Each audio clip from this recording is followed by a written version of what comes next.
I'm going to say a lot of things that are probably going to make a lot of people relatively uncomfortable today. So I want to start with something that's simple, something that we all agree on, something that's not controversial. So let's start with politics. The American political system is going through one of its periodic modes of shuffling. The factions that make up the parties are moving around. So rather than think of Republicans and Democrats, I think it's better to put it up on this matrix. So if you're on the right side, an economic conservative, you want the government out of your wallet.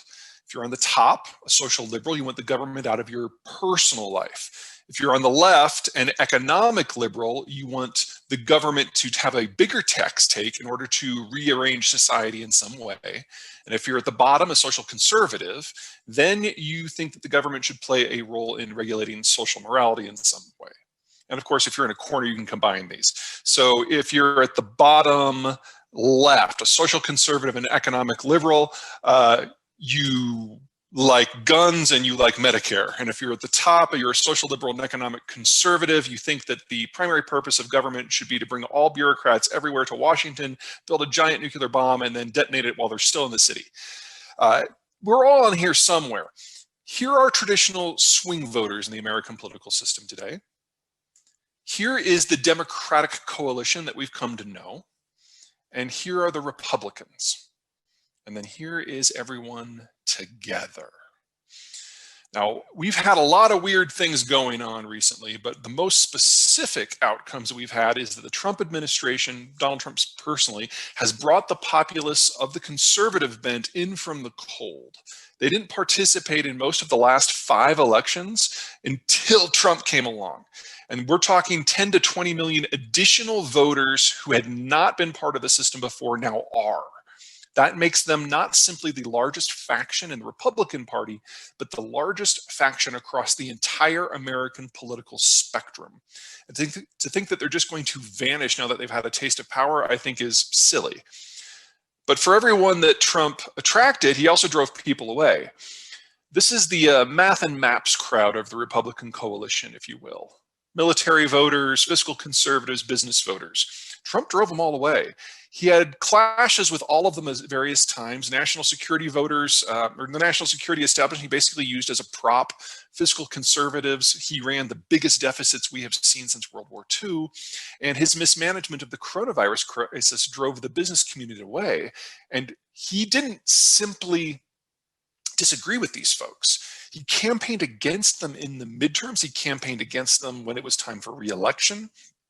He drove them out of his White House, and he drove them out of the party's apparatus. They, for all intents and purposes, are now swing voters. Excuse me. But he was also able to draw other people to make up for the loss of numbers. Union voters are natural allies. They're anti-free trade, they're social conservatives, and in terms of rank and file voting, he captured them en masse. Catholics had a split between the more doctrinal group, the more secular group, and then the group that kind of sees itself in the evangelist light, where the attraction of political power and marrying that to social policy really attracted them, and they became some of his most diehard supporters. And then the Hispanics are always the big surprise to most people. Yes, illegal migrants, and yes, young Hispanics, and yes, first-generation Hispanic Americans tend to be on the left. But once they hit second generation, that changes. In the border states, Trump carried the majority of the Hispanic vote, particularly in the border counties themselves. And that is a bloc that almost won him the election. They've switched. So here is our current Republican coalition. Now, there's a lot going on the Democratic side too, not just because the unions have been in motion and the Hispanics have been in motion. The Team Biden has driven the socialists out of the Democratic coalition. Now, not only did Biden beat this faction's policies with a dead horse during the debates and the primaries, and not only did he bring Obama out of retirement to campaign against wokeness, but it was really Biden's selection of Kamala Harris to be his running mate that really changed the math, because the socialists hate her. She used to be a district attorney, and you may have disagreements with her on various policies, but she put a lot of people in prison, and that just made her a non-starter for most of the socialist camp. Now, I'm sure some of you are thinking, wait a minute, how can you tell me that Kamala Harris is basically a law and order Republican from the Vietnam era? Because that's kind of how she is. What about Portland? Well, let's talk about Portland.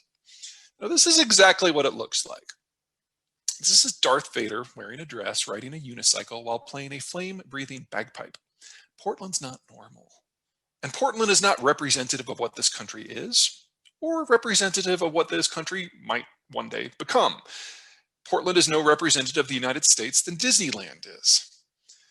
And with the protests we saw last year that we all think of as being big and maybe a watershed, but if you factor out the first week in Minneapolis where it all started, and of course Portland, we never had more than 50,000 people on the streets at a time nationwide. It doesn't crack the top 10 for protest movements in American history. It's just that because of COVID, we were all wed to our screens and anything that we saw became larger than life. Now, were the Black Lives Matter protests important? Sure. And can addressing them, and I mean addressing them, but everything from the Proud Boys to Antifa and everything in between, can addressing all that serve us in our cultural evolution and our national stability? Of course it can. But let's start with a little perspective. Anyway, that's where we are. Trump built a far larger and a far more cohesive social conservative Republican coalition, while the math and maps crowd were banished to the wilderness. And that's kind of where we were until January 6th. Now, we can go down any number of rabbit holes. There's a lot of lessons that happened on that day.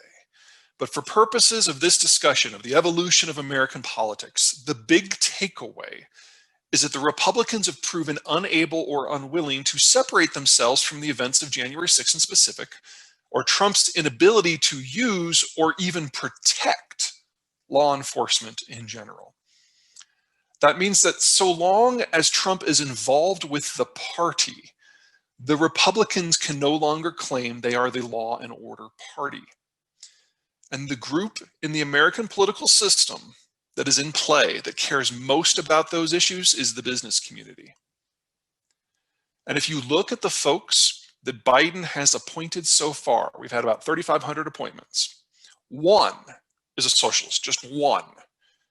And if you look at the people at the top, particularly at Treasury and Commerce, they're very pro-business. The Biden administration appears to be making a bid to include the business community in the new Republican coalition, or excuse me, the new Democratic coalition, which would make this the potential outcome. Now, I don't want anyone to get overly dejected or enthusiastic about these evolutions. There's still time for this to all shake out. We are in year 5 of what is normally an 8 to 12 year transition. It makes sense that we're seeing some outlines, but it hasn't gelled yet. But politics evolve. They follow changes in culture and economics and technology and geopolitics. We're dealing with the after effects of the Cold War and the rise of the digital age and a big wave of globalization and now deglobalization. Of course, we are going to manage our politics differently.